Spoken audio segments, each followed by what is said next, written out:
business, huh? Look here. Stand by.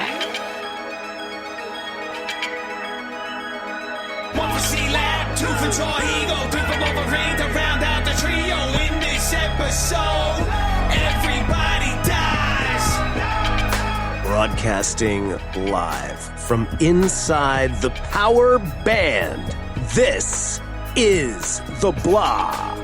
In this episode, everybody dies. I'm your host, Kevin, also known as the Wolverine, along with my super companions, Ben, also known as Jarhigo. Is that you, Blueberry? And C-Lab, forever, also known as Chad. Pass the bear claws, boys. It's Segall. Welcome to the show, folks. This week we are talking about the 1990 classic. Nope. Indeed, no.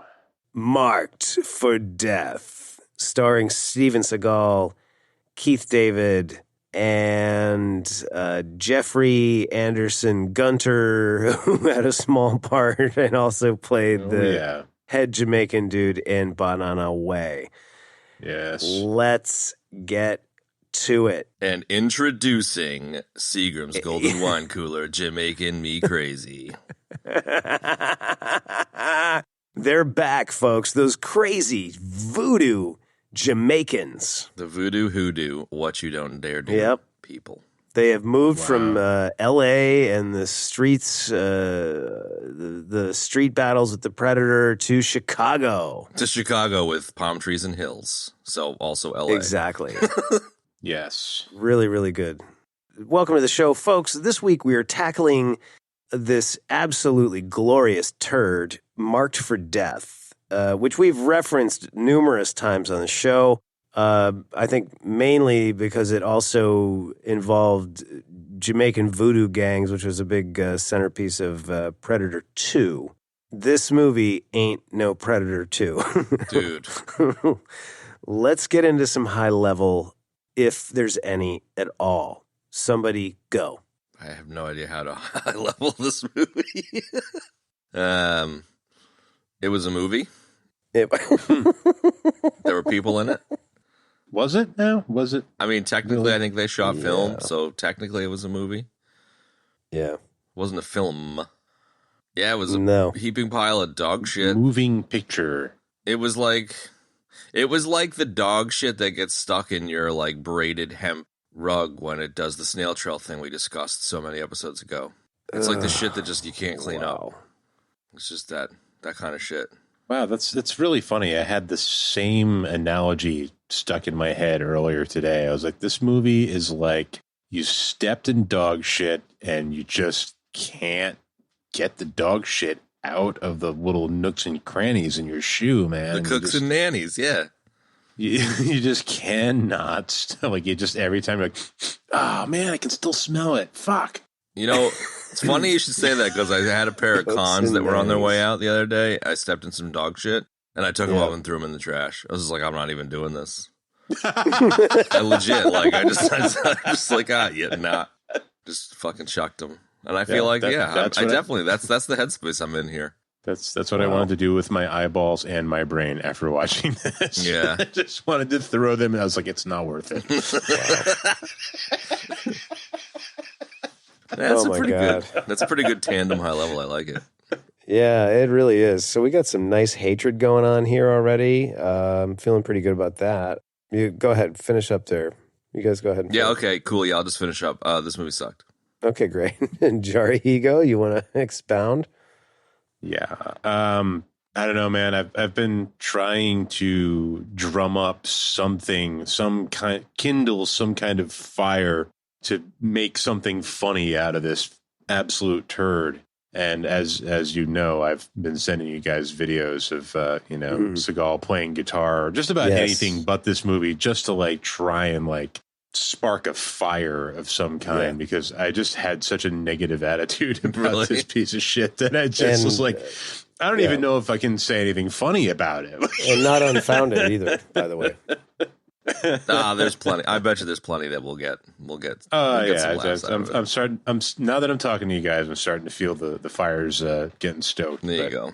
For sure, I was genuinely nervous. Well, ye of little faith, do not despair, because I came packing with 3 pages of notes, Nice. and I am ready to eviscerate, man. Note number 1: all you need to get a laugh out of a Steven Segall movie is to watch him run. He's got the fucking funniest run of anyone I've ever met. And we get that right at the opening of the movie. Literally the very first frame. Very first frame. Yeah. I very much enjoyed a young Danny Trejo getting chased around. Yes. Oh my God. It was so great to see Trejo in this movie. He was sort of a early highlight of this terrible, terrible movie. I got mad at Steven Segall. I was like, don't you touch Danny Trejo. I know, right? Don't you dare. Don't you dare. That actually is funny that you say that, because like the first thing I picked up from this movie, besides his insane run and Danny Trejo, is just how handsy he is. Yeah. He was fucking like slapping and touching and rubbing every fucking human in this movie. It was the weirdest thing. Yeah, it is weird. It's uncomfortable too. I think I think you're right about that, Ben. And if I could just expound on that, I would say that Please. So we've talked about Danny Trejo numerous times in this show, and you know, I was mentioning a bunch of episodes back that, you know, Danny Trejo, you know, used to be a criminal and he went to prison and all this kind of thing. And then he ended up kind of becoming a stunt, doing some stunt coordination, or not stunt coordination, but he was doing stunt work, then stunt coordination. And, now he's gone on to do all these acting roles, and he does all kinds of different films, like mainstream films and student films, and he does these B-movie films. And like all of those films, from a guy who was in prison, who was never really an actor, okay, are way better than this movie and pretty much the entirety of the Segall catalog. Dude. Yeah. You know, like when I see Danny Trejo in a movie, I'm just like, dude, nice. And then when I see Segall is in a movie, I'm like, oh boy. Oh no. Oh boy. Why did I sign up for this? Here we go. The glasses, the scarves, the weird Asian clothing, the now Eddie Munster hair. Oh my God. It's amazing. It really is. It's just very, very, very strange. So, I guess for my high level, I kind of already gave it. Maybe I'll just leave it at that. Like Doing 11sies. Doing 11sies. I'm gonna do an 11sies. This movie just I went into it knowing how terrible it was and being stoked about how terrible it was, because I was like ready to just freaking tear it apart. So I leaned way into it, and I'm stoked. I can't wait to talk about this movie. It's so terrible, dude. Like even more than I remembered and more than I imagined when we were talking about Predator 2. So let the games begin, man. That's all I gotta say. Fucking begin. Right? This is a great example of a movie. The whole movie is dead. Like the whole movie died. It's like we don't have a lot of those, but this is definitely one of them, man. There's no question about it. It really did. It really did die. Right? Well, what do you specifically mean by it was dead? Like it was just dumb? It's like the movie just it died in the sense that we die in the episodes. Right. You know what I mean? Yeah. It's just so terrible and it's so dumb, and there's virtually nothing redeeming about it. I mean, even an appearance by Keith David could not redeem this movie. Like usually, even if you just get Keith David in a scene or two, you're just like, oh well, Keith David's there, so everything's cool, right? But like even in Roadhouse, dude, but like not in this case. I hate to say this, but the only reason Keith David, or I suppose Keith David's character, was in this movie was to justify Steven Segall going around like fucking up black dudes all day long. Like if he didn't have a sidekick that was a black dude, it would have seemed like the most fucking racist movie in the world. Yeah, fair enough. Oh my God. Oh my God! I'm glad it was Keith David because I love Keith David. But no, I got a black friend. Look, he's my best friend. He's my best friend in the whole world. It's the most fucking cringe script on the fucking face of the earth. Oh my God! Yes, let's start with that. Okay, Oh. This script is terrible, dude. Every The script is terrible. The dialogue is terrible. But you're so powerful. You're a kung fu fighter. You're so amazing. And then you want to die. It's very exciting for me as a professor. Wait, don't. What? I was gonna have a special section on her, but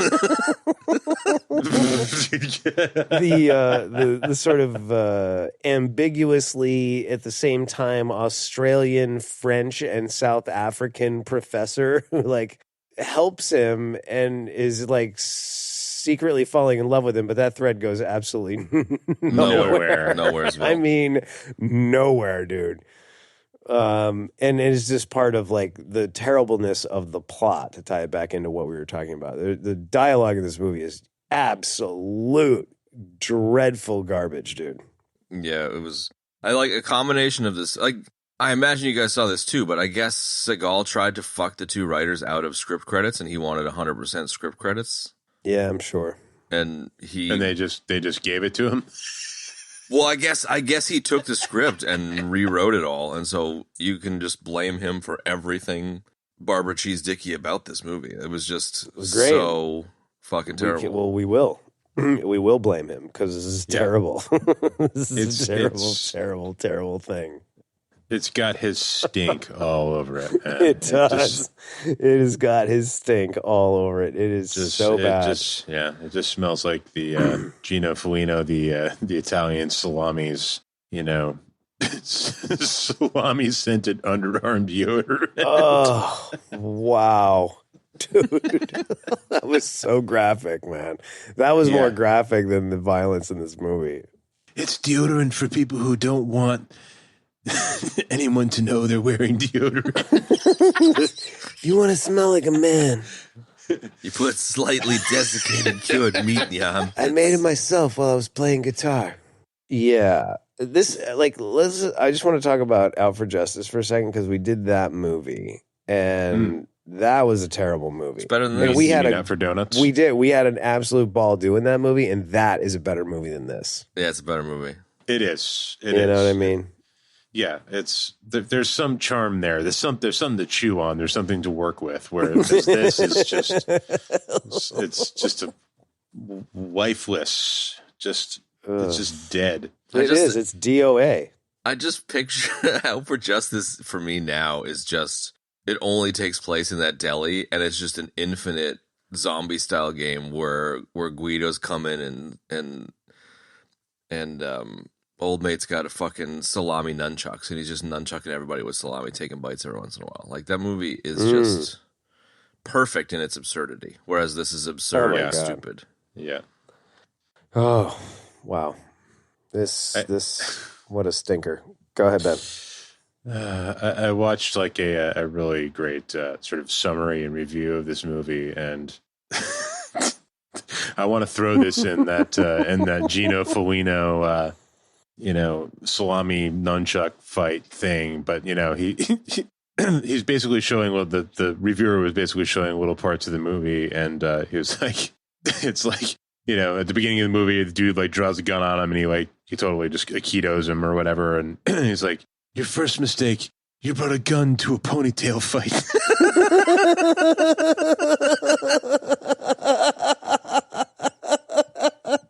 Can that please be the title of the episode?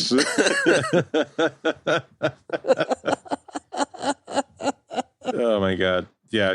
Total credit to Red Eye Reviews for that, because it was that was the best thing I heard. That, it's not the movie, but my God, it was glorious. Dude, the amount of salami oil in that dude's hair, it is the grossest ponytail. Oh, salami oil. It's totally the Soul Glow family getting off the couch coming to America thing. The dude is so gross. Gnarly. He gets out of the shower, he towel dries his hair, and then he just pulls out like a wedge of salami and just starts rubbing it in. Stop, man. Oh my God, I love it. That is awful. I just picture him like, I think like it's his thing. You know how like hippy dippies all have the patchouli that they use for everything, or that like soap with all the Jesus-y shit on the side of it, Dr. Bronner's or whatever. Yeah. I picture him just like rubbing salami everywhere. Like he coats his dash of his Mustang in it to kind of keep it supple, rubs it in his hair. treats his jackets with it, polishes his shoes with it. It's like some sort of space-aged armor all made out of salami. He just salami. smells like salami fat. Oh, Love it. Try my new salami-scented deodorant. It's for men who want to wear deodorant but don't want people to know they're wearing deodorant. Slices a fresh nubbin off and then like dabs it underneath his cheek on both sides like a cologne. it's part of my entire salami lineup. We got salami donuts, we got salami deodorant, and we're coming out with a salami soap. We also have an entire line of car care products made out of salami. Armor All and Tire Shine. Try my new salami pomade. You want to get those tires crispy? Just rub some salami on them. They're gleaming. Oh my God, dude. Jesus. We have fallen down the salami rabbit hole for sure. Oh, we sure have. Let me tell you. But you can picture Segall like rubbing it into the leather seats of his car. Like, I can picture it. I can see it happening. I can see it too. It's with super like plausible. weird red glasses on. Yeah. And then like, buffing it out with a chamois and being like, look at that shine. Chamois. But he gets bored after one little square panel. So there's just like one super shiny panel and the rest of it, he just like has to drive to his guitar gig or whatever. No, play he the gets same shit tired, over and over. dude. Is what it is he gets tired. He does. And he has to stop. He gets tired. He starts He has to take a wheezing. break. Exactly. Oh my God. I know I've already sort of extolled the whole thing about him sort of popularizing a keto in the United States and then simultaneously destroying Destroying image. its reputation. And as a keto practitioner, that is just makes me very, very sad in my heart. No doubt, man. I mean, as a 13-year-old or whatever, what was I, 1990? I was 10 years old when this movie came out. So I was like total teenager when all of these movies came out, and I loved them. Yeah, I'm with you. I was so stupid that I couldn't see how much of a fucking schmuck he was. And that's why I loved him. Like, I love these movies. And now revisiting them, it's just like, oh my God, this is the dumbest shit. This guy is such a schmuck. Agreed. It's so wild. I mean, for like a kid, like, this is a great action movie, dude. It's actually a perfect action movie because it has like, who cares about the dialogue? It makes no sense. The plot is just completely non-existent. It's great in that capacity. But it's also like a now, B action movie. Like, you compare this to like a Commando or something, or like an Arnie or a Sly movie. Sure. It's just not the same. It's not even a good B action movie. You know what I mean? Like, and then it's a C action movie. If yeah, it's not a D. at best. Thank you. At best, you know what I mean? It's the Walmart $1 bin movie. Oh, no doubt. I mean, this is dreadful, dude. Absolutely definitely. dreadful. But I mean, looking back on it now, like, I mean, this is just absolutely terrible, dude. I mean, we talk about micro genres, dude, and like Jamaican gang fight save the school movies. There's 3 of them, and this is like by far the worst of them, like Predator 2 is the pinnacle of Jamaican gang fight movies. Yes. Banana Way is a pretty fucking fun, silly, stupid movie, and this movie is like distant. Like, got lapped by those movies a few times on the race course. And Sly Stallone in his car picking up quarters. Shitty fucking movie. Like, it's just night and fucking day. Driven is better. I think Driven is probably a little bit better. It is. It's got Gina Felino in it. It's got Kathy Heguy. Kathy Heguy, a.k.a. Gina Felino. Yeah, it does. It is beautiful, I really want you to have this. It's a little car. Put on your dashboard, eh? It's a little car. I drive cars. It's a little one, All right. So, how do you guys want to structure this? I want to imagine, like, is this movie a better movie if Sly gets a hold of it, rewrites it a bit, and then he stars in it? Yes. Yeah. Because Sly can actually write. Well, it's not only that, but like Sly is an actual creative talent. He paints. He knows how to write scripts. He wrote Rocky. He knows how to act, dude. He's done some excellent movies, man. Like, Copland and like some of these other films that he's done are like really good movies, man. Like films, really good films. You know what I mean? Like this ain't any of that. This ain't that. No. He doesn't even compare, dude. You know? No, we like to have fun ribbing Sly, but he actually does have some chops. Well, we have fun totally. ribbing Sly. We have fun ribbing Arnold. But the fact of the matter is that we exactly what Ben said. We love Sly. He is like is a real creative person, man. He's excellent.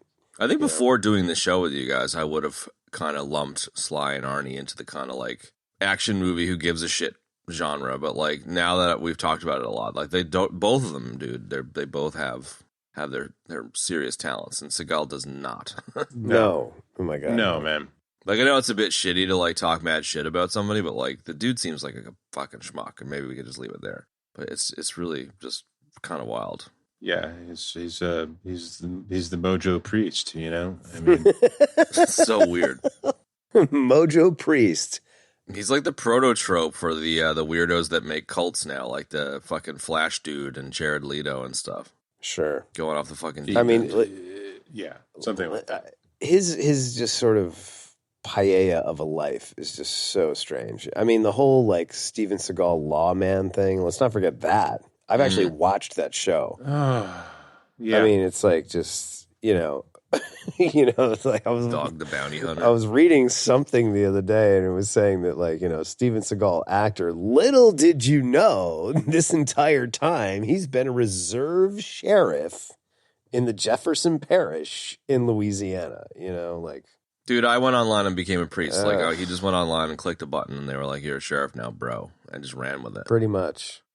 And I think like in that kind of transition is something that's really starting to bother me about him is that weird this whole, and this kind of ties in with the blues thing. It's just like what is with this like kind of down home semi-southern blues thing that he has going on, because like it's the way he talks in like all of the movies too, you know what I mean, with the exception of Above the Law and Out for Justice, where he has a absolutely dreadful Brooklyn accent.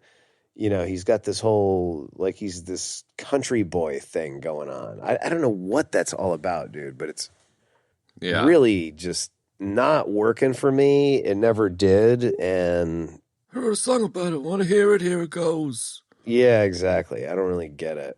Yeah, the guy who spent like a giant chunk of his life in Japan. I mean, yeah, Japanese blues man makes no sense. But then he acts like he's this like Louisiana Bayou blues guy. Dude, it's like he's the voodoo man. Right? Mojo Priest. And He's it's like he's Mojo Priest, dude. You could not be further from that. I feel like he's the kind of guy though that like some people have a gift, for the blues, and I was born with it. I was born with that gift. Touched by the devil. Dude, when you do that voice, you sound simultaneously nothing like him and exactly like him. It's great. I love it. It's a bad impersonation. So good. It's great, dude. It is so great. I feel like he's a good example of one of those people that becomes a celebrity and then like absorbs the persona. Ugh. And maybe like ended up in a place where like he's really popular at the gun shows and shit, so started like taking on those kind of audience personas and just developed into this fucking fake ridiculous human who hangs out with Vladimir Putin.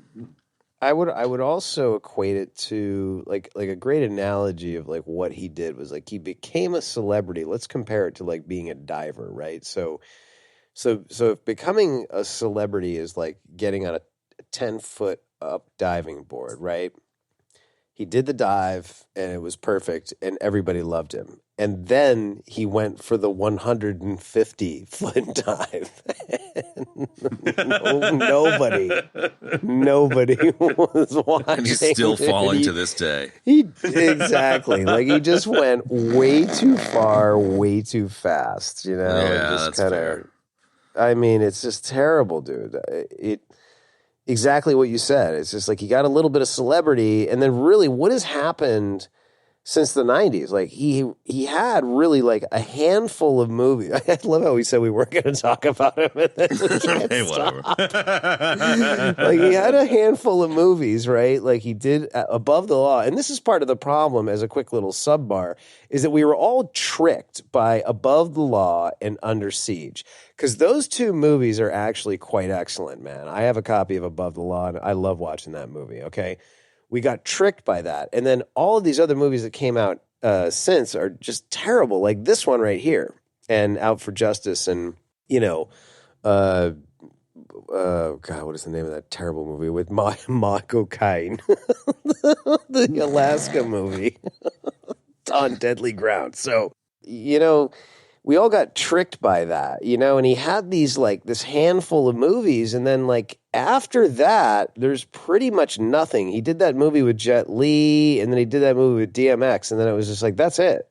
Everything afterward is like direct to video. And it's like, there's really nothing there. There's nothing there, man. There never nothing was. there. There never was. There never was. Yeah, I mean, he wasn't really bringing anything but, you know, some fighting to those other movies. I don't, you know, to the better movies. I don't think, you know, he's just Agree.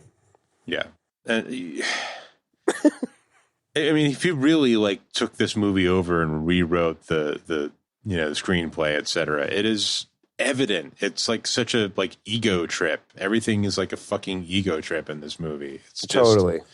It's like, and then I, you know, do this, and then I get some night vision goggles, and I do this, my God. and then I shoot up a side of beef, and then I go to Jamaica, and I meet this really hot girl in a club, and she's Screwface's girlfriend, and then I kill Screwface, but then guess what? There's a twist. Screwface is triplets. All right, man. Just, you know what I mean? It's just like, Ladies and gentlemen, The Pitch, reenacted by Jarhigo. It's perfect. it's not even a pitch. It's like him, like he's like writing this shit down as he's thinking it. It's like Colonel Gentleman writing down his like Christmas list of you know toys he wishes he had when he was a kid. There you go. Or Hollywood actresses that need a smack in the mouth. It's Absolutely. exactly the same thing. Only it's like Steven Segall. Like put reverb on that. And then add some scribbling sounds, and there you go. That's him writing. That's him writing this script. Oh my God! Wow, that's brilliant. I like that. And then at the end, they get up on stage with my guitar, and I play with my thumb. I'm amazed that he didn't actually end up singing that song with Jimmy Cliff there, because I guess there's a version where he sings with him or some shit. Oh no, God! There's some kind of high, weird singing with lots of reverb on it, and apparently that's him. Oh, like at the very beginning of the song, and then Jimmy Cliff starts singing, and then it only comes back in like really quick. But yeah, what a fucking weirdo. That's unfortunate. You know, there was another show that he did. God damn it, I can't remember the name of it. And I actually watched it, and the reason why I watched it because I was just so completely amazed that it even existed. But it was exactly kind of what we're talking about. It was like he's like this, you know, sort of DEA guy who's the leader of some sort of ultimate secret squad, and like, you know, they bust people and do all this thing. But then at night, he plays guitar as the Mojo Priest in the bar, and there's like him playing music like in every single episode, dude. It's so bad. yeah, absolutely dreadful. Anyway, should we do like a nice rip and run on this or what? I got tons of notes. Yeah, man. Start busting them out, man. Let's hear it. Let's get into it. Ben's like, please start busting them out. Please, now. I need to riff on something. Yeah, go. There you go. All right, so we talked about Trejo. Oh, this movie is unrelated to Steven Segall, thank God. Is like a who's who of 90s thugs, man. You know what I mean? Like movie thugs. Like we had Jeffrey Anderson Gunter. We got Trejo. Like at least half of the Jamaican voodoo guys, you know, appeared in probably a dozen films in the 80s and the 90s, man, which I love. Let's talk about the sister for a second, because she was absolutely terrible, man. I mean, you mean Phoebe Cates' kind of fucked up sister who wanted to get into acting. Yeah, kind of Bobo sort of Phoebe Cates, right? She's Why do you get all the good parts? I want a part. I know. I got a part with Steven Segall. My note was she's terrible with terrible hair. She had absolutely terrible, like 80s short hair, sort of 80s, 90s short hair, and she was just dreadful, absolutely dreadful. Yeah, Dude, to be fair to her, mom though, jeans going on. Yeah. Oh, man. major mom jeans, bro. Major mom jeans. Yeah. To be fair to her and every other human in this movie, it was just such like tropey throwaway bullshit. It's your fault. It's your fault you did this to my daughter. It's like, okay. So stupid. Help me. I'm tied to a table by a Jamaican gang and I didn't get killed and you drove across town fast enough to save me. Help me. You know, it's just like, what the fuck am I watching, man? God damn it, Johnny. This is your fault. It's all your fault, my baby. It was just... You better treat this kid like the president. Oh, you my God. You fucking understand me. How much is it going to cost? Well, that doesn't really work that way. No, just fucking tell me how much it costs. Yeah, and the best part is that it's Dr. Silberman from Terminator. No doubt, man. That's where he got jaded from. He got jaded from this, and then went on to lock Sarah Connor. Even we got Dr. Silberman. We got Kevin Dunn, who's an excellent actor. He was in Dave, a movie that Chad and I personally love. No doubt.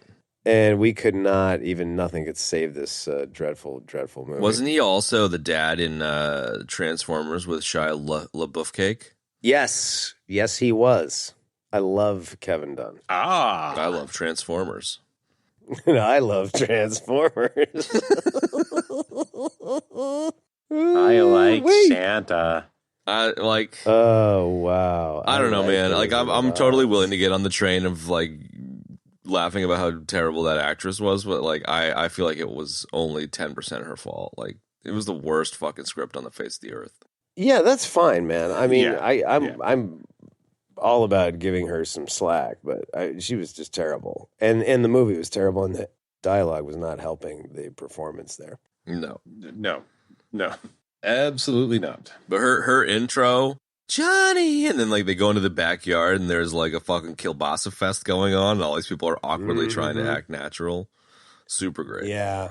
This is your Uncle Johnny. And Johnny's like, let me just rub the side of your face, little guy. How you doing? I haven't seen you in a few years. Touch your head, touch your face, touch your shoulders, or rub your, pinch your nose. Hey, touchy, touchy. It's just like, what the fuck are you doing, Stephen? Like, creepy, bro. Fucking creepy. Yeah. Yeah. And I thought, like, I was misled. I wasn't misled. Like, I like turned away for a second, and like I somehow missed that, and I think I was under the impression because I watched this twice, if you can believe that. No, I'm sorry.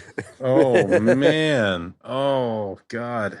I watched it twice, and I was under the impression that she was the wife. And for the longest time, Oh, you missed the like, the exposition where he runs up and hugs her. He's like, "Hey, it's my little sister." It's like, oh, okay. I did. I missed that part, and I thought that it was the wife. I cracked up at and that. I had to like, rewind it just of how on the fucking nose it was. Yeah, because so I thought it was like his estranged ex-wife, because that's not a large leap to make. Like, here he is, this like DEA guy, he's never home, his like wife divorced him, like big surprise, right? So that's what I thought, and then I finally figured it out. I was like, oh, okay. I bet she initially was, and they just like ADR'd in like the whole sister thing because Segall was like, "No, she's not hot enough to be my wife." Find an Eastern Euro rando that we can turn into a professor of voodoo. Oh God, yeah, Joanna Pakula is her name. It was funny, man. Yeah, it was. Okay, so that was Elizabeth Grayson who played that part. Yes. What about his room? Oh my God, that was glorious. Well, with the football jersey, Yeah. The football jersey, all that stuff, and then he like goes to sit down at the desk, and there's like the like little the little placard full of different guns. Then the lights But then turned there's, off, like, so a you don't picture of- see it. Yeah, right. He turns it on. It turns and on it's like there. a And then fucking there's light. But then there's like a picture of like him and Keith David like in the military, like when they're adults. It's like, what the? is this like has he been staying here? Like what the hell's going on? So good. Has he been sleeping over at Keith David's house? He still sleeps at his mom's place. He still sleeps in his mom's house. Yeah. Yeah, he like goes and murders Mexican drug lords, and then comes home. He's like, "What's for dinner, ma?" It's like, "Oh, we're having bolognese, your favorite." I love Jeez, it, Ma. You put too much garlic again. Ma, did you make me my own garlic bread, Ma? I don't like it when other people take pieces of garlic bread off the loaf of garlic bread, Ma. Ma, you're gonna give me heartburn. There's too much garlic. Come on, Ma. Oh man, you're really like on the verge of like having that. I don't have anything with that Segall impression, dude. Yeah, it's weak, but there's something there. You just gotta lean in, bro. You got it.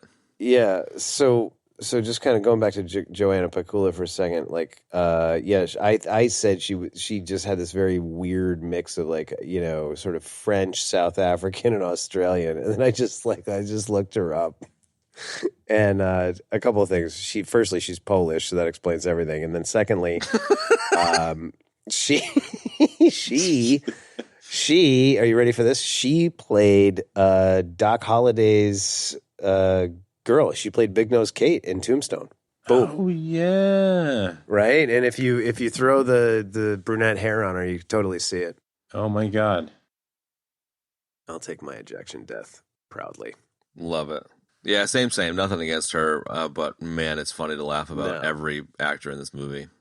Yeah, it really is. Keith David's kind of the only person who isn't laughable in this.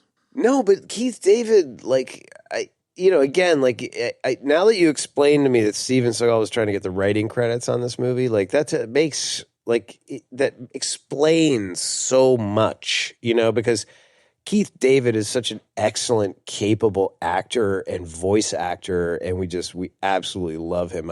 He's been a personal favorite of mine for years, and it's like, he doesn't have, like, any dialogue in this movie, you know what I mean? Like, that's true.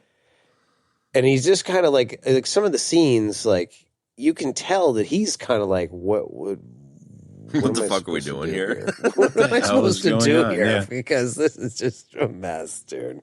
Yeah. You know what I mean? And for Keith David to be like that, that's rough. It's like summed up. They're in the bar, and Seagal's wearing his, like, it's got 2 gold dragons on the front and a tiger on the back shirt, and because everyone's got one of those. Wow, the jacket. He says something to the effect of like, a lot of hormones in here, and Keith David's just like, yeah.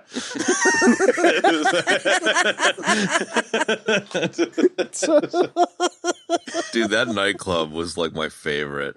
Dude, Johnny Highway was sitting in a corner of that fucking nightclub. I love it. It was like, all right, everybody act lively. Let's fucking dance around. Dude. Oh my God, it was great. Yeah. The first one after Seagal rejoins the football team. Oh, yeah, there you go. Mm-hmm. So just kind of zeroing in on the football practice for a second.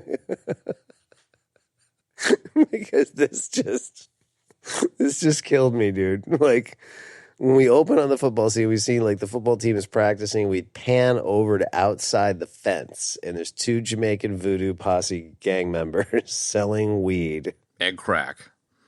and there's a kid in a jean jacket. And he's like taking a massive puff off this joint, right? And he just comes up and he's like, cool. This first thing that popped into my head was, that's Chad. Hey, fair enough, man.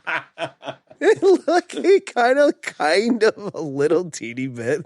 Like, in my head, I was like, it kind of feels like that's what Chad looked like back then. Back in the 90s, I had a jean jacket. And he sounded like you. Yeah, sweet.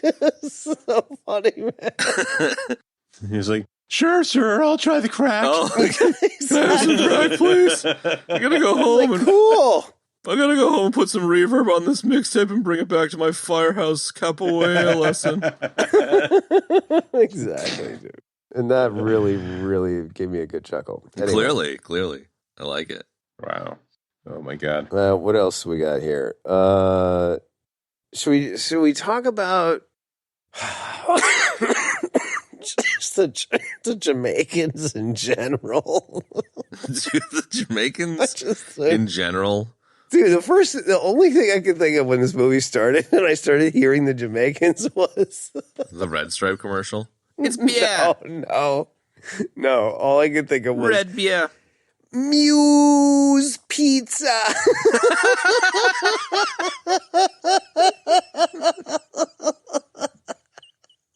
I love it. The niche Which is Nantucket jokes just keep flying. 1000% a joke that only the three of us are going to guess. So I apologize to the listeners. I couldn't. There's a huge Jamaican population where when we were all living together in Nantucket, and like there was a pizza place run by Jamaicans. That was all I could think about in the beginning of this movie, dude. What you want? Slice of cheese? Yeah. But can you make that slice of cheese over the course of 3 days, please? Thanks, I'll be waiting. Exactly. Can you make the slowest slice of cheese? Hey, you see that pizza that's already cooked over there on a rack ready to be served? Can I have a slice of that? Let me take 4 hours to get it for you, man. Okay. I used to say, it's so terrible, dude. I love Jamaicans, dude. They're a fucking ton of fun. I do too. I do too. I strangely enough had Muse Pizza last night. Did you? And you ordered it on Monday. No, seriously, like the website is like There's a website? you can like order you can order on you can order online now, but like it was like I got the order all together, and then it was like select a pickup time, and the soonest one was like an hour later. I just picture like you go onto the website and all of a sudden your cursor turns into a giant joint and there's like fucking reggae music playing. I can't. Oh my god. I can't even breathe this. Oh my god. Welcome to the Muse. Jesus Oh my Christ. god. Dude, Jesus Christ. That's so funny. Nick Marvel will be happy to know I got a barbecue chicken pizza. Oh, I love it. Pretty fucking good too. Oh my god, I have not laughed that hard in a long time. Yeah, dude, like, I love how we just shit talk Jamaicans for like 5 minutes, but like, that was the thing about this movie is I was so offended on behalf of Jamaicans. Yeah, I know. Yeah, I right. feel the same way, yeah. I don't know, man, like, I don't know how I'm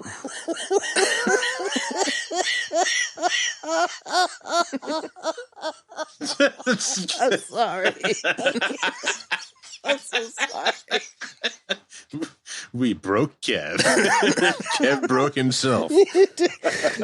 Select pickup time. I can't stop thinking about it. Select pickup time next week.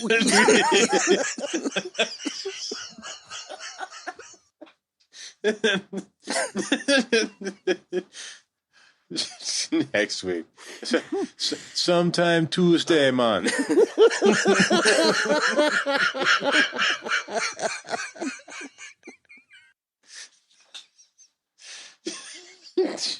Jesus Christ. The thing is, it's true. That's the thing about it, dude. Oh, man.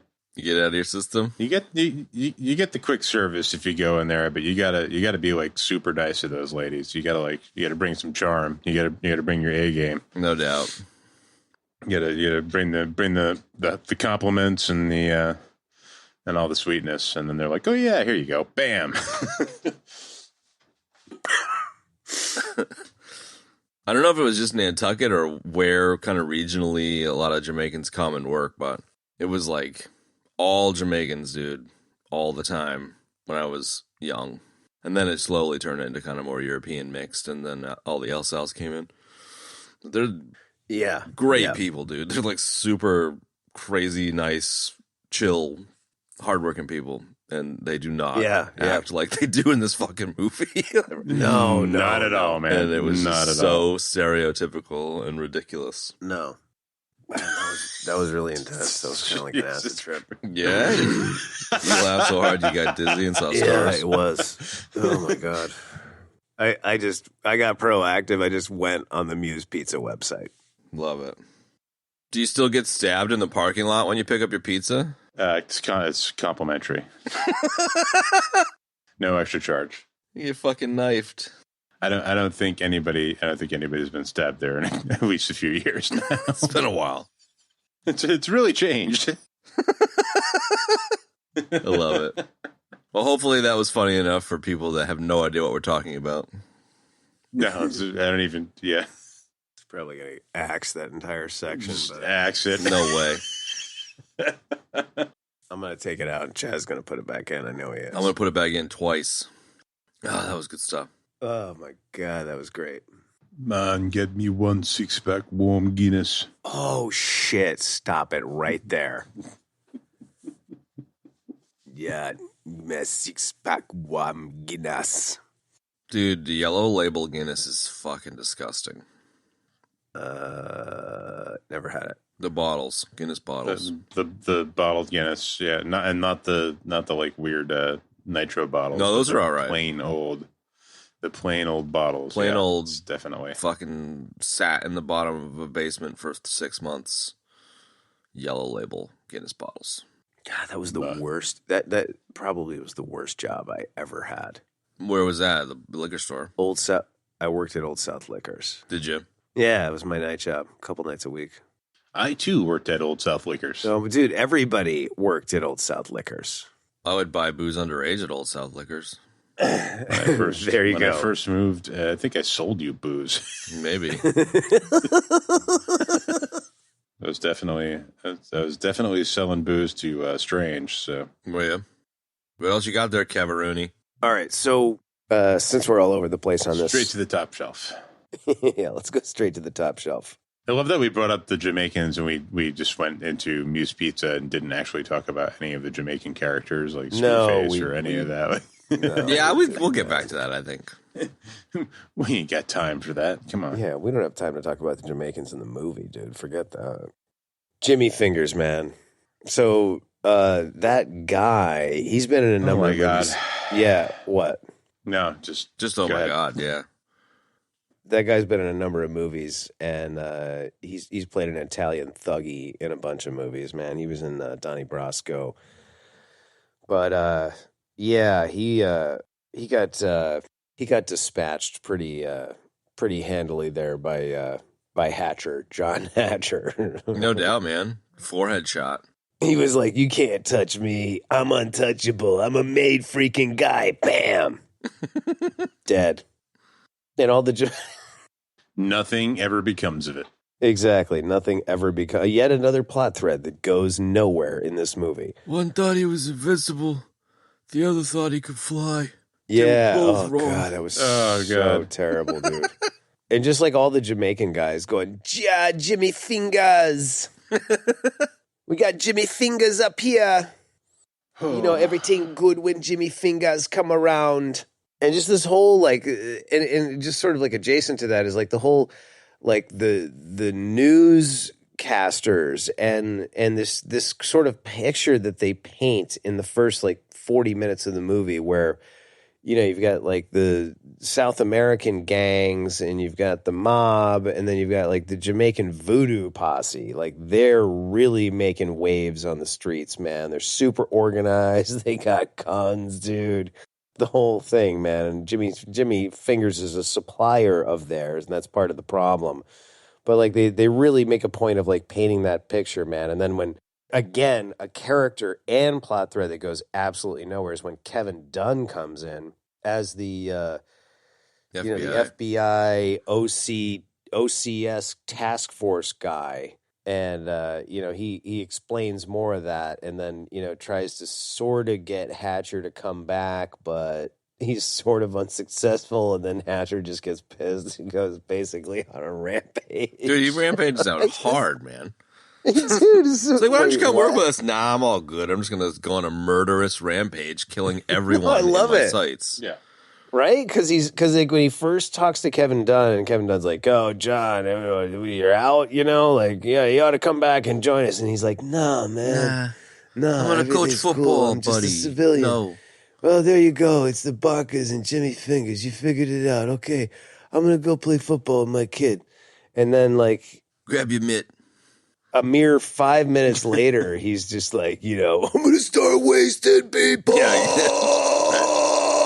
Keith David's like, I can't handle this anymore, man. We gotta go fuck him up. He's like, nah, don't worry about it. Nothing you could do will change any. Oh my God, I'm gonna go kill everybody right now. Yeah, exactly, man. 5 minutes later, he's like, "Where's Bobby Lupo? Where is he? He's hanging out with Jimmy Fingers.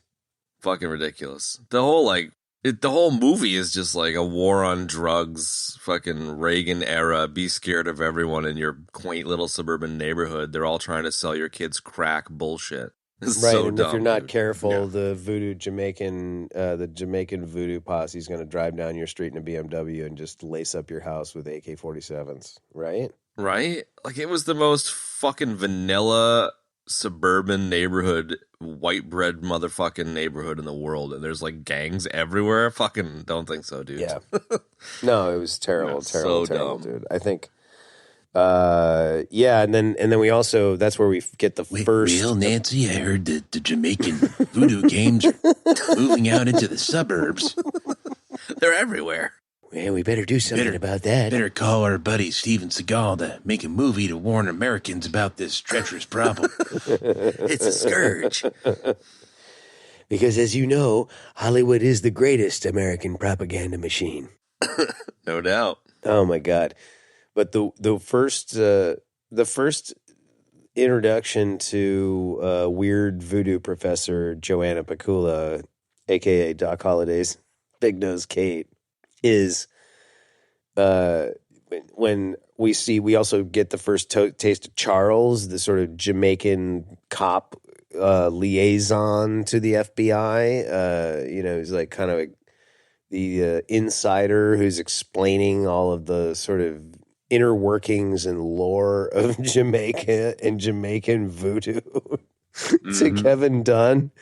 Him and the professor do, and like, she's super weird, man. Like, I think it was supposed to be sexual, but it's like it came off like super creepy when she's like, who's that guy? And Kevin Dunn's like, oh, that's John Hatcher. He's a DEA guy. We did like a thing together. He's kind of burned out now or retired now, and she's like, He looks delicious. Functional to me. Yeah, it's like, what? I was like, okay. Like bites her lip. Wow. Yeah, right, exactly. I was like, oh, that's really hot. It was terrible, dude. And creepy. Again, probably Seagal written dialogue. Yeah. Like Tom Wright, Right. I mean, the dude who played Charles, I feel like I know him from a bunch of stuff, but again, just like Keith David, they were just like, all right, so your role here is just to walk around following Steven Segall. Don't say anything, and he'll kill everybody. All right. Exactly. Dude, did you guys... I didn't pick up on this at the time, but I guess, like, all the scenes that take place in Jamaica, it's just Keith David and Tom Wright talking to everybody because Seagal didn't go. Yeah. Yeah. I love that. I love that Seagal was too lazy to go to Jamaica and filmed all of his Jamaican scenes in America. Like, what a piece of shit. Yeah, that's pretty bad. Dude. So fucking lazy. My God. Anyway, so what else? What were we talking about? Marked for donuts. That's what we're talking about. Yeah, marked for donuts, dude. So, okay, Seagal. Here's something I noticed about Seagal in this movie. I don't know why this never really struck me before. His favorite line of dialogue, period, in all of these movies that he does is, let me tell you something. He says that. I started counting how many times he did a shot every time. No, that would have been fun to do, but I did not do that. But I did start counting how many times he said that, and I gave up after 7, but that was in a span of like 20 minutes. So like he's always like doing this like back and forth like head bob kind of thing that's really weird, and he's just, let me tell you something. I want you to take care of this girl right here. You treat her like the president. Everybody he talks to, let me tell you something. Let me tell you something. Did you guys notice that? Did you pick up on that? I my did, God, and I dude. cringed every time. Yeah, it was super, super cringy. Captain Hansy is, somehow like, getting consent to speak every time he says something. Can we skip ahead just for a minute to the like handcrafting fucking weapon sequence that they put into cameras to sneak into Jamaica? Oh my God! Wow, yeah, in a montage to boot. Like that was probably the best part of the movie, dude. Dude, I think my favorite moment in the movie is Segall like sniping 3 dudes and then doing this like really intricate fucking hand signal that everyone would be like, I don't even know what you're doing there, bud. But it was like 1 finger, 2 fingers, Wait, 3 what? fingers, point, like it's all on the wrist. What the fuck are you doing, bro? Well, that's from all of his time in the CIA. Everybody Right. knows that. It's like when Leslie Nielsen's pretending to be the umpire in Naked Gun. Exactly. Yeah, it's dude. about the same thing as that. Yeah. I was just thinking that Joanna Pacula sounds a lot like Enrico Palazzo, so it kind of works. Yeah, it kind of does, man. Enrico Palazzo. What else you got, Rock? This is really kind of bits and bobsy, man. What we're doing here, but That works. I guess that's all well, right, there's right? no plot. I mean, It's totally fine. there's no if plot, Dude quits so his it's like, who job, cares? goes home, and Jamaican guys attack his family. That's the plot of the movie. That's pretty much it. That's it. That is a lot of movie, man. I loved the Jimmy Fingers line right before he shoots him in the head when he's like, "Yeah, I wouldn't sell you the sweat off my balls." All right, bro. It's like, okay, man, whatever. And then he gets shot dead to the head. And then there's, the car. I gotta say, the car chase was actually pretty good, dude. When they roll up on the Jamaican guys selling drugs in the neighborhood, and they're in the Bronco, like Right. about to go out for their first sort of vigilante.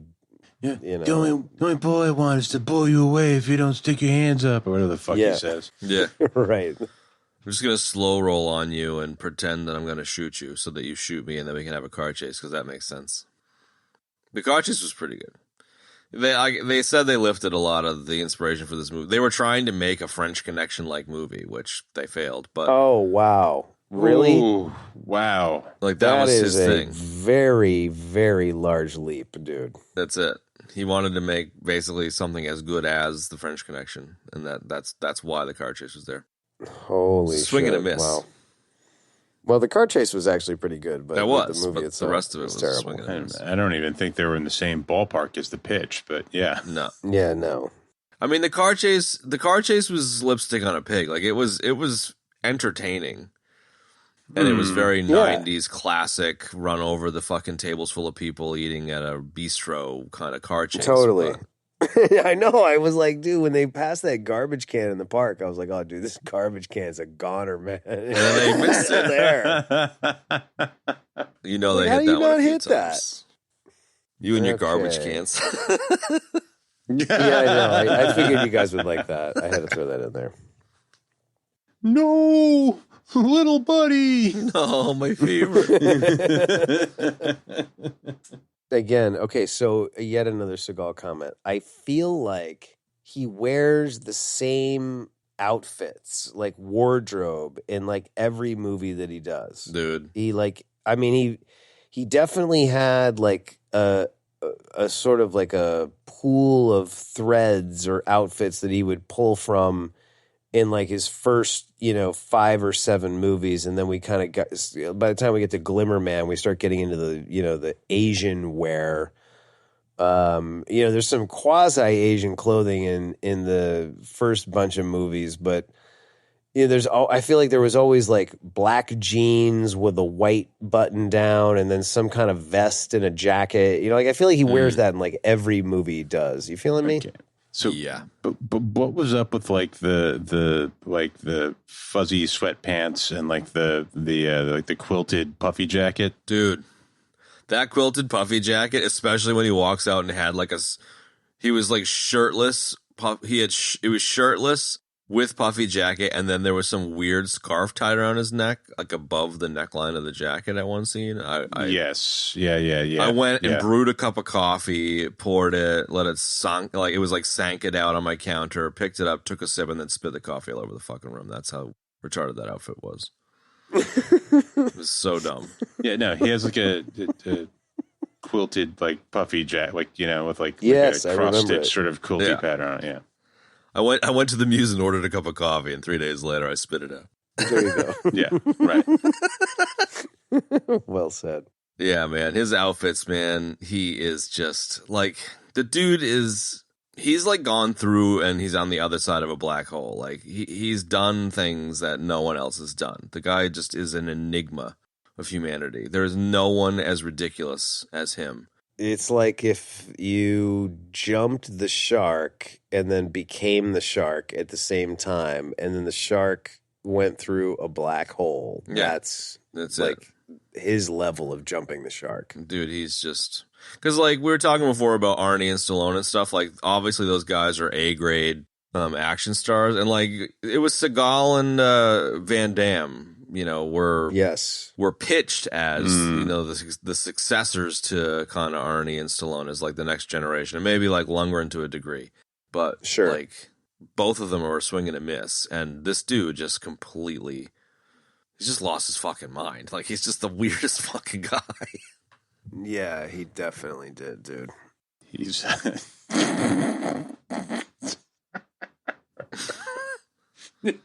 he's Mojo Priest.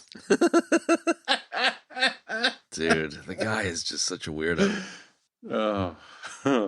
I mean, you got the Aikido stuff, you got the like I'm actually like Black Ops, military, whatever weird shit. He knows all this secret shit. You always hear him talking about like secret cop shit and secret kung fu shit and like 7-finger death punch shit. It's just like, bro, you have no idea what the fuck you're jibber jabbering about. Go do a guitar solo on a stage for, the same fucking lick over and over again. Yeah, I watched him. This dude did a little like web series on YouTube where he spent 24 hours with Steven Segall, like, learning his secret Aikido techniques. And like, I think I saw that. In the course of like 15 minutes, like Seagal referenced, instantly snap the base of the spine. Instantly, like you said it like 20 different, he would throw his like permanent uke and like then like grab him by the neck and be like, see that? Snap the base of the spine right there. Right there. He's dead. And he just kept doing that. It was pretty funny.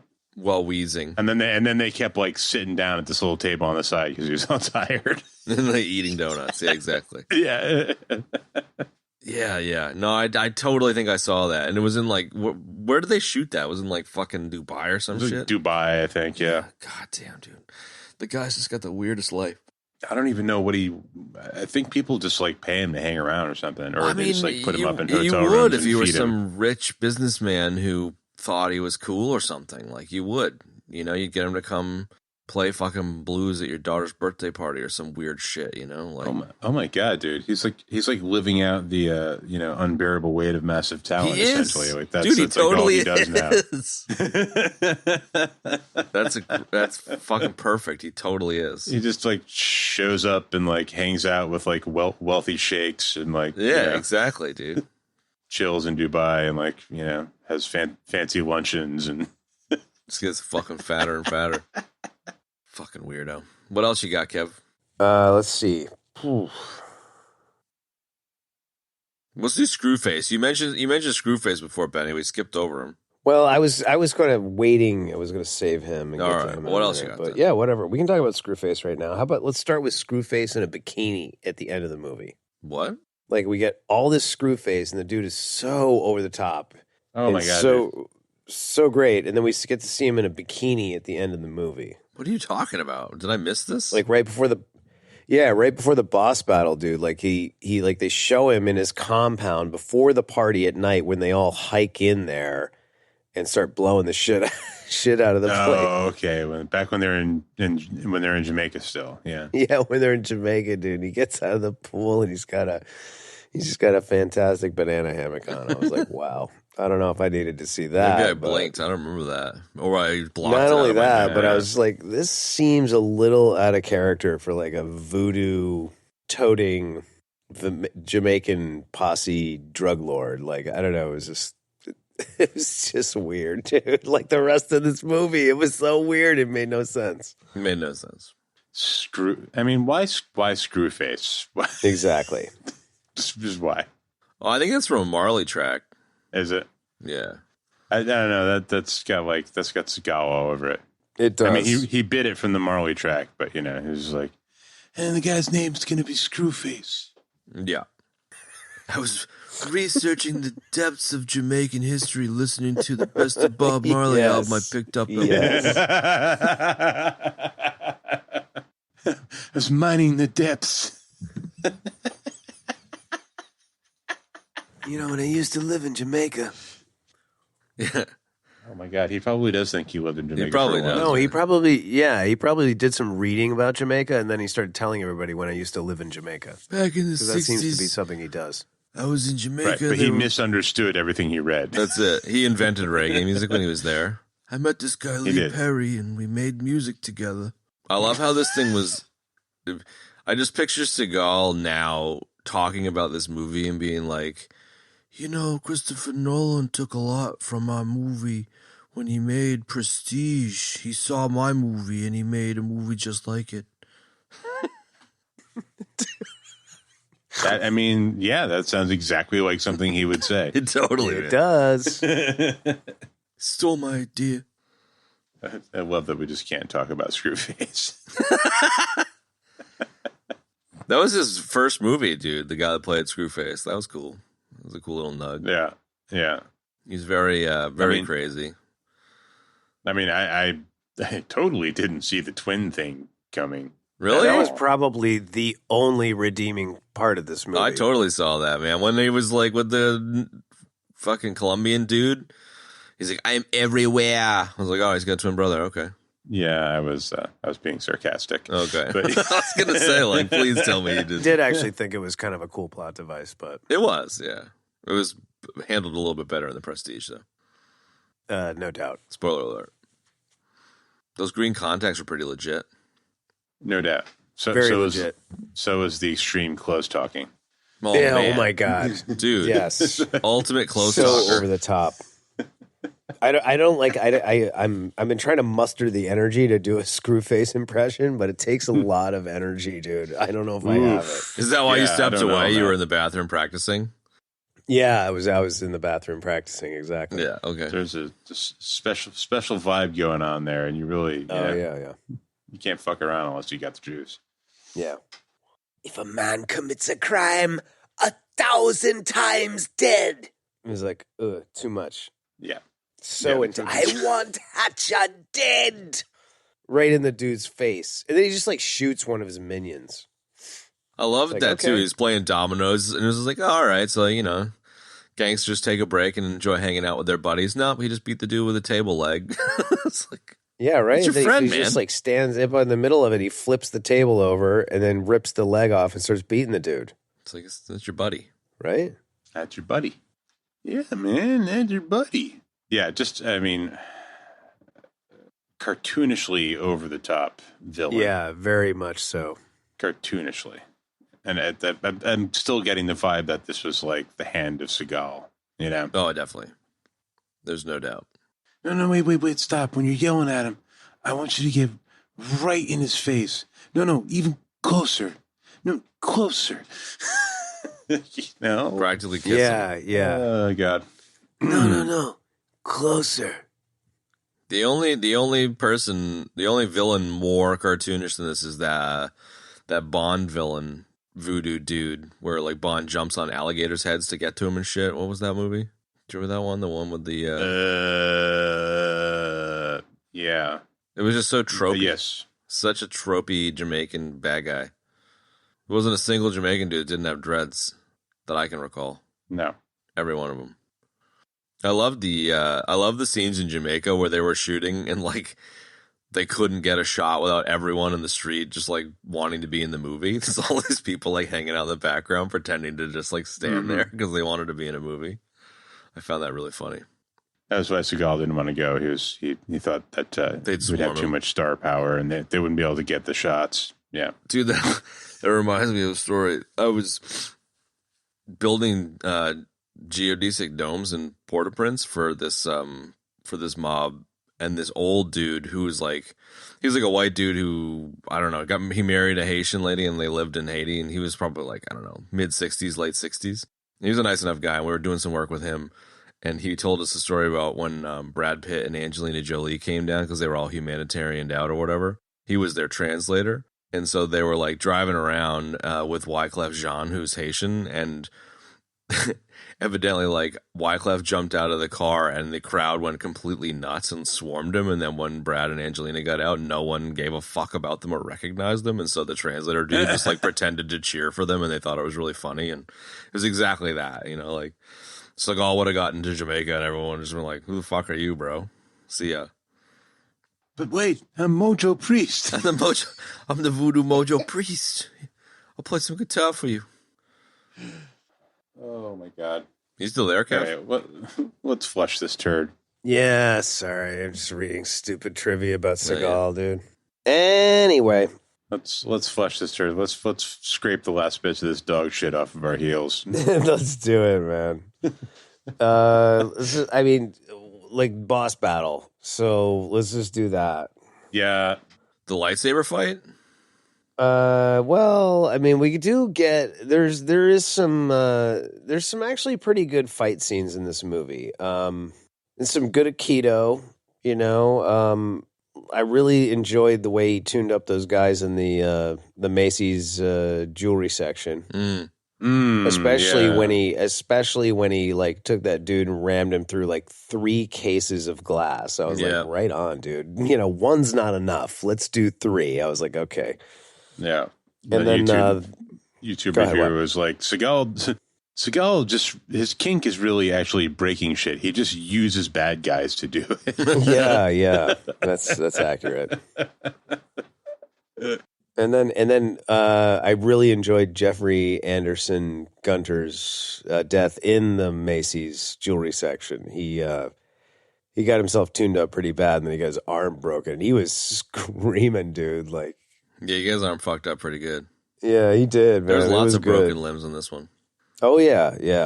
Mm-hmm. You know, did a little Sankyo Nagi with a knife to the chest there. That was pretty good. And then at the end during the boss battle, you know, there was some good fight scenes in there too, man. I enjoyed that. The boss battle part 1 before Screwface got to his final form, where Steven Segall chops his dick and then flips it around and takes his head. That was a pretty cool little maneuver. Yeah, I was like, well, that, you know, that was before I really remembered that and figured out that, you know, he had a twin brother, and I was just like, wow, that was fast. It was just like, boom, sliced at the crotch, chop his head off. I was like, okay, wow, like that. Okay, that's it. Yeah, that was when I really saw the twin brother coming. I was like, yeah, that was too fast. Quick. Yeah, way too quick.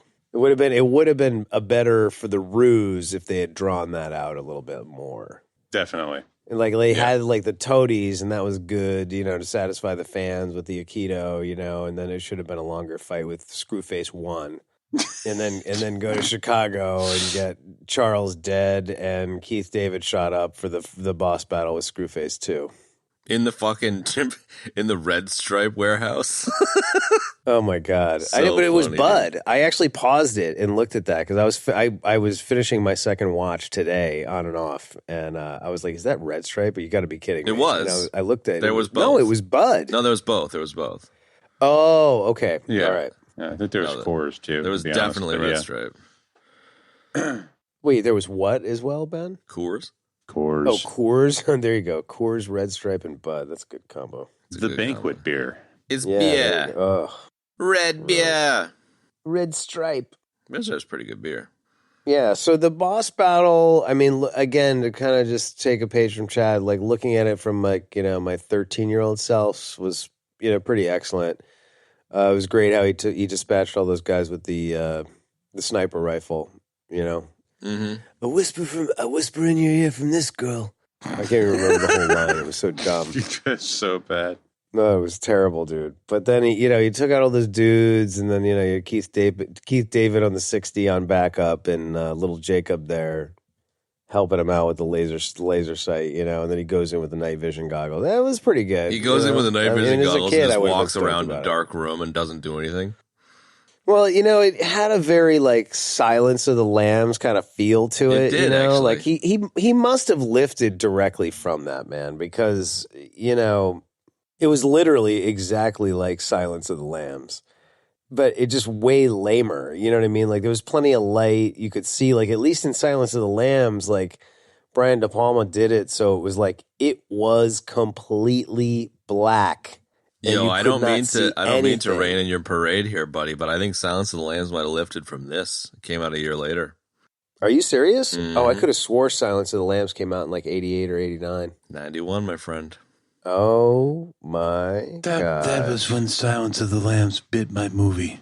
Oh, You heard it here God. first. Dude, that is the last thing that this guy needs, man, is something like that happening. No, and he's going to find out somehow. He and you is, watch, right? like, within the next, month in the news cycle with Steven Segall, he's going to be like, yeah, this guy's actually called it. Yeah. Yeah, and then we're going to be all wrapped up in his weird world. Oh, wow. No. Yeah, totally. No. I loved how like they take the head and the staff to Chicago and they're just like, get the fuck out of town or you're dead. And then they all start backing up and Screwface 2 kills Charles and he basically just dies in a heap in the stairwell. And then Seagal, I love how he takes like 30 seconds to like kneel and be like, I'm sorry. Right? Like he feels the guy's pulse as if he's not dead. And then he's like, I'm sorry. Well, I think the best bit was when he carried him out at the end, and it was just like, you could see the setup where Seagal's like, I'm going to carry him, and you keep the camera on me, and I'll go as long as I can. And like 10 seconds in, he like fat collapsed on the ground, and they just cut just before. Oh, dude. He had a heart attack. And then Seagal, too, had to come out and finish the movie. He's like, yeah, it'll be a nice tender moment. It's like, yeah, dude, not a tender moment. Not really. Neither of those moments were tender. No. Especially when it's like they could have slightly pulled it off. They show him walking away with the dude in his arms. Keith David's limping beside him, and they're playing like this music that's like kind of sad. And I was like, all right, this is kind of pathetic. And then it just like immediately the music stops. It fades to black, and it's like, back to the Jimmy Cliff song. You know what I mean? I was like, oh, okay. Seagal's got to get his song, man. He co-wrote that shit with Jimmy Cliff. There you go. Boom. I hope they weren't triplets. That has to be the worst pun line ever, dude. Pretty bad. Oh, that was terrible. Are we ready for Nuggets Test ratings? Yeah, let's freaking kill this turd. Go. Nuggets. There's. I've got one nugget. Okay, go. I was reading the trivia section of IMDb as you do, and I'm just going to read this nugget as is because it's just like, okay. Go for it. Along with this movie, Home Alone also takes place in Chicago. Okay. Wow. I just love that that's a nugget. I love that that's a nugget too. That's my nugget. That's the most half-assed nugget for the most half-assed movie. That's my nugget. No, you're totally right, dude. And I'm actually on the IMDb page as well. And I'm going to read another half-assed nugget because this is just so terrible. This is the nugget. Verbatim. Steven Segall and Danny Trejo reunited 20 years later on Machete. Ooh. Wow. Bringing the knowledge. Yeah, really. Oh, thanks, I'll do one more nugget in the spoiler section of the nuggets. Body count 30, including the chicken, and 14 kills are by Seagal. I like how they included the chicken. Wow. Spitting booze on a chicken. Okay, so here you go. Here's this nugget right here, and again, like I'm just calling stuff off of IMDb, and I really don't care. This nugget really kind of exemplifies everything about this movie. Okay, so here we go. The back cover of the DVD release features a screen capture from the James Bond movie License to Kill from 1989, featuring a semi performing a wheelie through the burning remains of a second semi, Obviously, the scene is not in the movie, and it is made even more odd by the fact that this movie is a 20th Century Fox release, while License to Kill is an MGM release. I mean, like, that is so this movie, man. So dumb. Right? Wow. That's something Seagal would totally do. I love it. Just wow. Yeah. Oh, man, how about this? Steven Segall made several crank calls to Predator 2 director Stephen Hopkins, bragging that Marked for Death made more money than Predator 2. Which is sad if true, and Predator 2 is definitely the better Voodoo Gang movie. No doubt, dude. No doubt. Indubitably. So apparently, sorry, Chad, you got another one? Nah, man, that's it. This one, and I'll probably leave it at this because this is, again, so totally Seagal. Apparently, the reason why Seagal gets hit several times in the film during the boss battle is that in all of his other movies, he never gets hit, okay? And I guess 20th Century Fox did this movie while Warner Brothers did all the other movies. So it basically goes that 20th Century Fox did not put up with his usual demands, right? Such as him not wanting his character to get hit and like always having the upper hand and all this sort of thing. So they ordered for the final scene that he gets hit fighting Screwface. So that's why he gets tuned up in the movie, which I thought was pretty cool. It's cool, Good. and it's also fucking silly and lame that he refuses to get hit. I know. It really is, man. Especially for somebody that's like a, you know, not just a self-proclaimed, but like an actual Aikido master. It's like, why would you do that? Right. Right. Half of being an Aikido master is being good at uke. So that's Exactly. Thank you. that's being hit. Yeah, dude. Because he's afraid.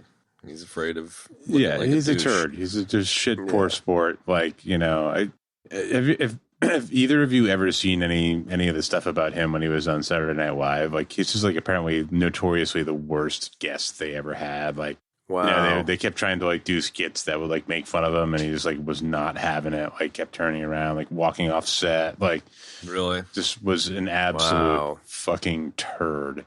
That sounds terrible, dude. He just seems like it. It's just, I don't know, it leaves such a sour taste in my mouth with, yeah. in you know, his stuff. I just, because like Sly and Arnie, for example, just are such good sports about stuff. Dude, you have Yeah. to be if you're going to live your life in the public eye, dude. Yeah. You Just have gotta to be a be. good sport. Even if you don't want to be a good sport, just be a good sport, dude. Right. And the people that aren't are like him, you know? Mm. And there's plenty of them out there, man, you know? It totally, I mean, like, I don't know. Like, this is a little bit of a downer, but like after this and fucking Out for Donuts, I just have so little interest in any more of his shit, even if the other, you know, Under Siege and Above the Law are good. Like, I just don't, these guys are just a fucking schmuck. Yeah, I'm with you on Yeah. that. I feel your I'm depression. I'm only here to eviscerate, and it's got to be like this was, you know, this just did not have the right stuff. I don't think it was bad. No, it was. And I'll tell you what, I'll sort of wrap the Nuggets section up with this last thing bouncing off of Jarhigo's comment is this movie was named one of the most violent movies of 1990 by the National Coalition of TV Violence. Mm. Wow, 1990. Yeah. Yeah, can you believe that? 1990 I can't.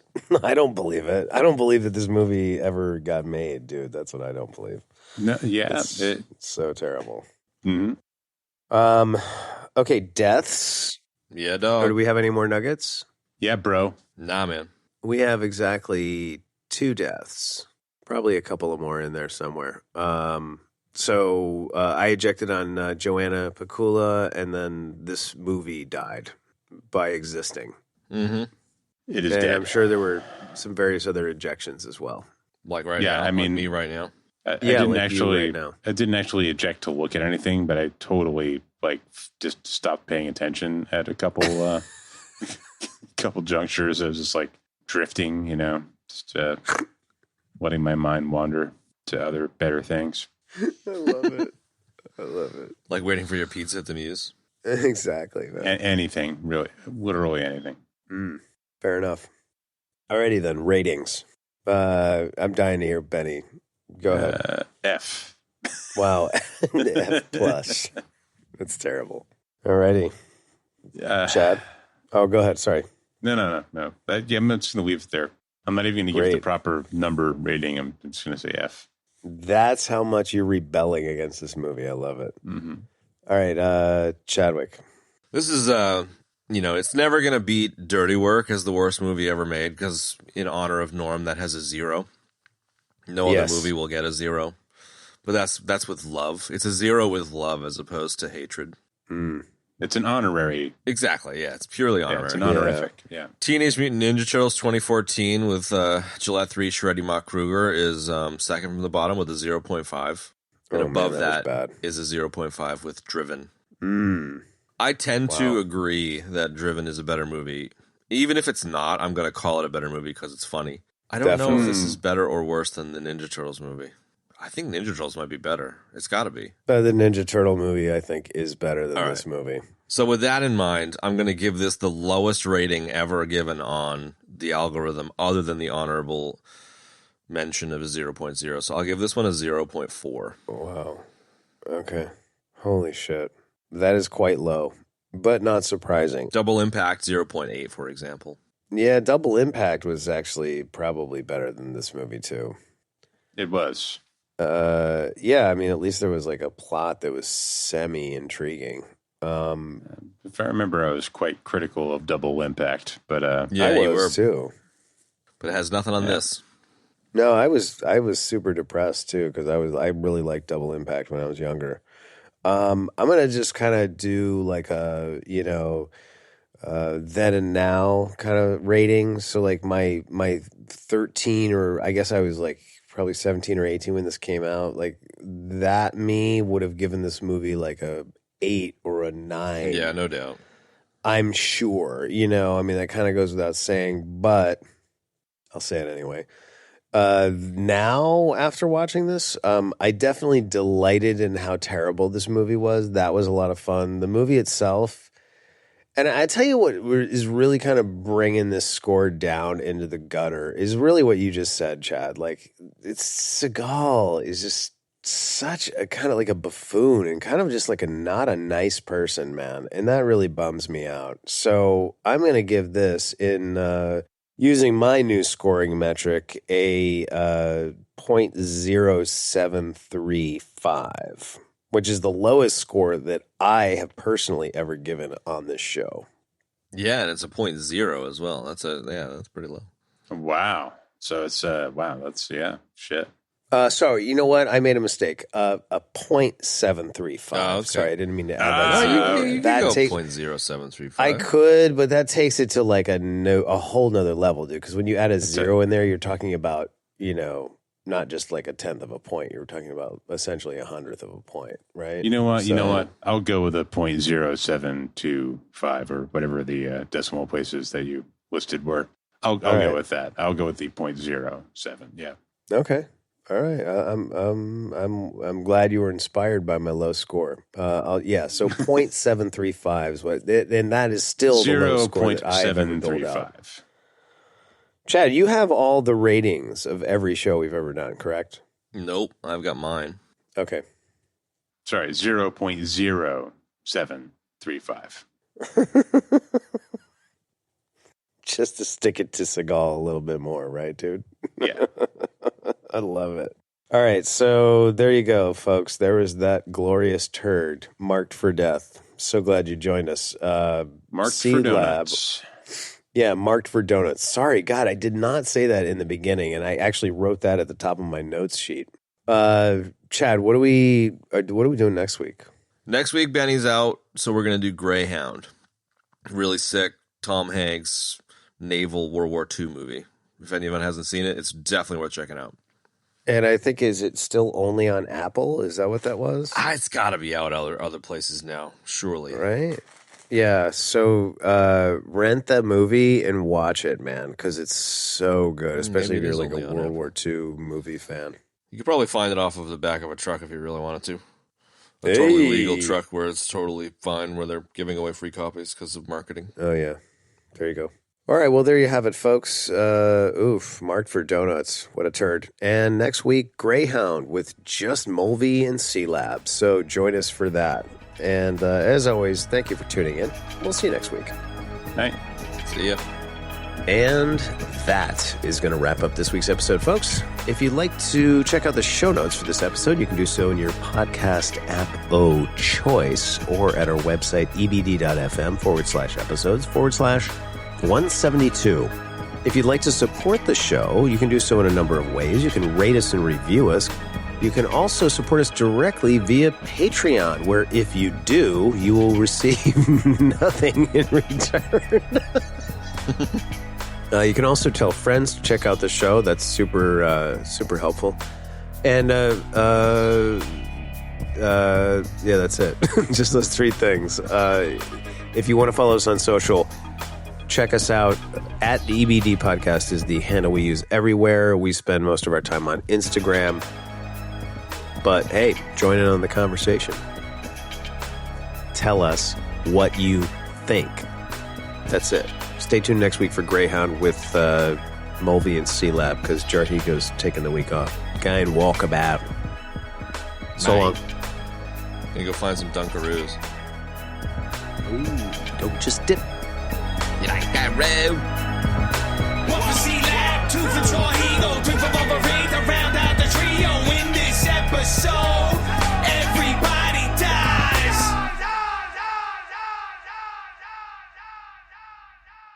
Beady, beady, beady. Stop into it.